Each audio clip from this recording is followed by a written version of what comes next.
Les finances et le viens, on reste. Viens, on reste. Et l'unité des finances. Moi, j'ai un autre agent, comment? Comment? Je suis venu, on est resté. Tu es venu. Je suis venu. Tu es chez moi. On est resté. Et tu es épousé. Tu m'as pas épousé, mais je suis venu, on est resté. On fait comment de l'argent alors? On fait comment? On fait comment? On en parle, les amis. On en parle. Viens, on reste. Et l'unité des finances. 4200, on essaie en euros ou en dollars? En euros. En euros. 3000 euros et 4200 euros net. Et très souvent, quand on cause à ce sujet de couple, on s'est rendu compte avec le temps qu'il y a une question qu'on pose et qui fâche même réellement. Mais on insiste à la poser parce que pour savoir où on va, il faut surtout savoir d'où on vient. C'est quoi le but? Orientez-vous en tableau. Ça, c'est beaucoup vite en cas de séparation. Qu'est-ce qui va se passer? Si on se sépare maintenant, tu es protégé, tu n'es pas protégé. Mais vous allez être forcé de faire des choses sans en parler à l'autre parce que plus cet argent, après les charges, plus ça va gonfler, moins vous allez en parler à l'autre. Et c'est pour ça que Hello les amis, bienvenue sur notre page. Tu passes nouvellement par ici, tu t'abonnes, hein? Tu likes, tu commentes et tu partages. C'est ça. Ouais, mais comment tu n'as pas encore fait les trois? Comment tu n'es pas encore abonné? Tu n'as pas encore liké, tu n'as pas encore partagé? Est-ce qu'elle doit répéter ça tout le temps comme ça? On fait ça. On fait ça. On fait ça. Peut-être, je pense que tu as oublié. Vérifie. Peut-être tu peux te dire même que tu vois un peu. Ouais. C'est que TikTok fait son un peu un genre. Je sais que c'est pas toi, c'est TikTok. Tu vois un peu, abonne-toi. Bon, moi c'est Alexandra, je suis ce soir avec Monsieur Tchomba. Monsieur Tchomba, je vais vous expliquer exactement qui il est au paradis des couples. C'est quoi le paradis des couples? Vous le savez déjà. Ce grand événement qui nous attend. L'événement de l'année. En janvier du côté de Kribi. En juillet du côté d'Amsterdam et en août du côté du Canada. Vous savez déjà que ce sera un moment magique pour s'asseoir avec des couples comme nous, qui veulent voir beaucoup plus de couples heureux, qui veulent voir comment le mariage n'est pas seulement comme, vous savez un peu, qu'il y a le mariage, il y a mariage et il y a mariage. Vous voyez un peu. Tout à fait. Donc les informations s'affichent là, le site web également. Vas-y rapidement, je ne veux pas après. Oh, monsieur Tchomasko, c'est pas juste, vous avez... Voilà l'occasion qu'on te donne. Il n'y a pas encore moyen de nous insérer. Ouais, non, il n'y aura pas de moyen. Donc vraiment, dès maintenant, prends ça. Ok, Monsieur Choms. Moi, c'est Monsieur Tchomba, Steve Tchomba, vous le savez déjà. Je suis ce soir avec Barcé et Madame Tchomba. Le viens, on reste et l'unité des finances. On va prendre ici un exemple. On va se baser sur l'exemple d'un couple, d'un message qu'on a reçu en inbox. Ici, on a un homme et une femme qui vivent ensemble. Comment je peux l'illustrer? Ils vivent ensemble, mais ils ne sont pas mariés. Mais ils vivent ensemble. Et les deux travaillent. Monsieur a combien, madame Tchomba? Il avait 3000 nets. 3000 nets. Et madame? Elle avait 4200. 4200. On essaie en euros ou en dollars? En euros. En euros. 3000 euros et 4200 euros nets. Et je crois qu'ils ont des enfants, n'est-ce pas? Oui, ils avaient 3 enfants. Ils ont déjà 3 enfants. Oui. Et ils ont déjà certainement suivi parler de l'unité des finances et ils se sont dit, pourquoi ne pas l'essayer? Ça semble être une bonne idée, essayons-le un tout petit peu.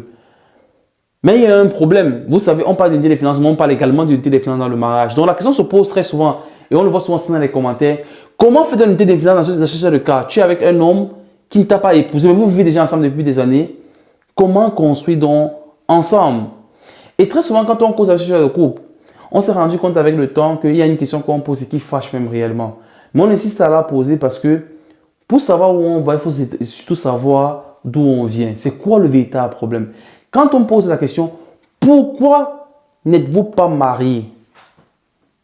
Vous avez des enfants, vous vivez ensemble, vous travaillez, vous faites tout ce que vous voulez. Pourquoi n'êtes-vous pas marié? Et très souvent, quand on pose la question, la femme est toujours la première à répondre en disant, est-ce que je vais m'épouser moi-même? C'est l'homme qui épouse. Donc, il faut que monsieur m'épouse. C'est l'homme qui donne le mariage. Mais de vous à nous, en commentaire, dites-nous, pourquoi? Qu'est-ce qui justifie? Vous faites déjà tout ce que un homme et une femme peuvent faire dans le mariage. Mais pourquoi vous ne voulez pas vous marier? Et ce qui est souvent terrible, c'est que vous voulez toujours aller de l'avant. De l'avant. Vous voulez construire ensemble un appartement, acheter une maison ensemble. Vous voulez... vous continuez de faire des enfants ensemble. Vous continuez de faire des investissements ensemble. Vous continuez. Mais ce qui est censé solidifier tout ceci, vous ne le faites pas. C'est un peu comme un maçon qui veut, ou bien un ingénieur qui veut construire une maison. Il ne se soucie pas de comment sera la fondation, mais il est plus préoccupé par quelle sera la beauté, comment est-ce qu'il va présenter la beauté de l'immeuble après. L'immeuble peut être aussi joli que vous voulez, mais s'il n'y a pas une bonne fondation en bas, le premier vent qui viendra, ou bien la première difficulté qui sera là, l'immeuble va tomber. C'est exactement la situation dans laquelle vous vous trouvez. Donc, ce qu'on vous recommande, vous vivez déjà ensemble, vous avez déjà des enfants ensemble. Orientez-vous en tableau. Ça, c'est beaucoup plus pour la dame même, je dirais, pour la dame. Orientez-vous en tableau. Fonctionnez en quota. Chacun gère son budget. Chacun gère son budget. Parce que quoi? Quand vous allez vous rendre compte du bienfait, si c'est passé, dans ce cas, c'est le cas, vous vous rendez déjà compte du bienfait de l'unité des finances. Mais si vous avez bien compris l'unité des finances, vous aurez compris que pour que ça marche encore plus, marions-nous. Donc, si vous n'avez aucun inconvénient en ce qui concerne le mariage, notez très bien. Le mariage ici, ce n'est pas la fête. La fête, c'est une chose. Les anglo-saxons disent wedding. Ils font la séparation. Il y a wedding et il y a mariage. Le mariage après, c'est OK. Mais il y a d'abord la célébration du mariage. Sauf qu'ici, on est plus préoccupé par la célébration du mariage. On peut aller tous les deux avec ses témoins. On assistait au mariage où on n'était que Madame Tchomba et moi. Pour vous dire, on n'a pas besoin de mille et une choses. On peut aller seulement tous les deux, les parents et des témoins. On est mariés le lendemain. Sauf qu'on est couvert par toute la batterie juridique qui va avec d'un couple marié. Parce que ne voyez pas seulement ça en cas de séparation. Parce que quand on parle d'unité des finances, vous voyez très vite en cas de séparation, qu'est-ce qui va se passer si on se sépare maintenant, tu es protégé, tu n'es pas protégé. Mais est-ce que vous pensez souvent au fait de si l'un de vous décède en chemin? Est-ce que vous savez que si l'un de vous décède en chemin, l'autre n'a pas parole sur la vie de l'autre? Parce que c'est souvent terrible, c'est souvent dommage qu'on ne prenne pas autant de précautions.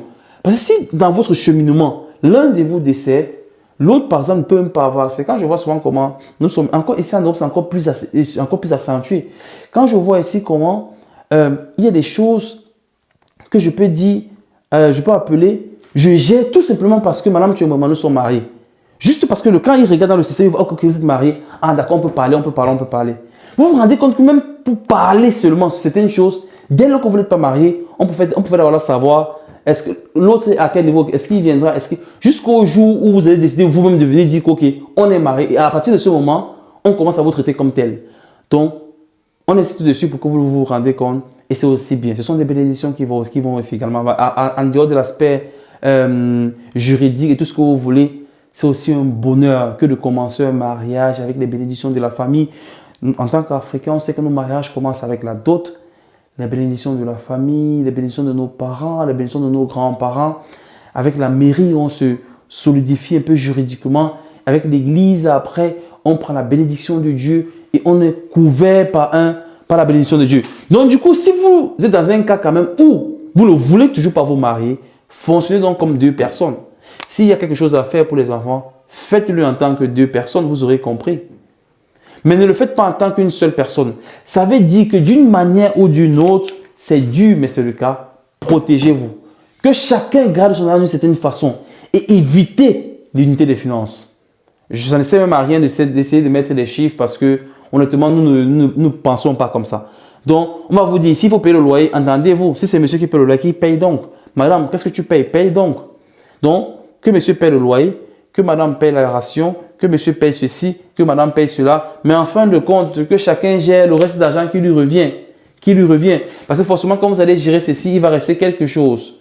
Et ce qui reste ici, que chacun gère dans son argent, vous comprendrez donc que au fil des années, vous allez être forcé de faire des choses sans en parler à l'autre parce que plus cet argent, après les charges, plus ça va gonfler, moins vous allez en parler à l'autre. Et c'est pour ça que je trouve dommage les couples qui sont quand même mariés, mais fonctionnent comme ça.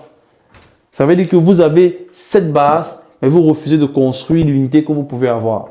De toute façon, les amis, vous aurez compris. L'idéal ici, c'est d'apprendre à travailler ensemble. C'est vrai, on met l'argent devant. On dit unité des finances, mais ce n'est que la partie visible de l'iceberg. Un couple qui est uni financièrement est uni sur beaucoup d'autres choses. Est uni dans la communication, dans le dialogue. Parce que j'ai vu un couple, j'ai causé avec un couple récemment, avec une dame en tout cas qui me disait elle n'avait pas de problème d'argent avec son mari. Elle est en train de divorcer parce qu'elle a un problème de communication. Ils n'arrivaient pas à se comprendre. Et la force d'unité des finances, c'est qu'on est appelé à chaque fois à se parler. Et on est appelé à se comprendre. Parce que sinon, on ne va pas gérer l'argent. C'est pour ça qu'on insiste sur l'unité des finances. Parce que le fait de gérer l'argent ensemble nous oblige à se comprendre dans notre façon de parler. Donc, on vous souhaite, en tout cas, ça sera l'occasion pour nous encore pendant le paradis des couples de revenir sur ces cas-là. On va certes jouer, on va certes vivre des vacances, mais on aura aussi des ateliers de réflexion où on va, avec les autres couples, essayer un peu d'échanger et avoir un échange d'expérience, des astuces qui nous permettent de solidifier l'union qu'on peut avoir, mais surtout que les finances dans notre couple jaillissent encore plus, et aillent encore plus loin. Merci d'avoir suivi la vidéo jusqu'ici. Barcé! Avec mention. Les amis, on se retrouve au paradis des couples. N'oubliez pas de commenter, partager et abonne-toi. À très bientôt pour la prochaine vidéo.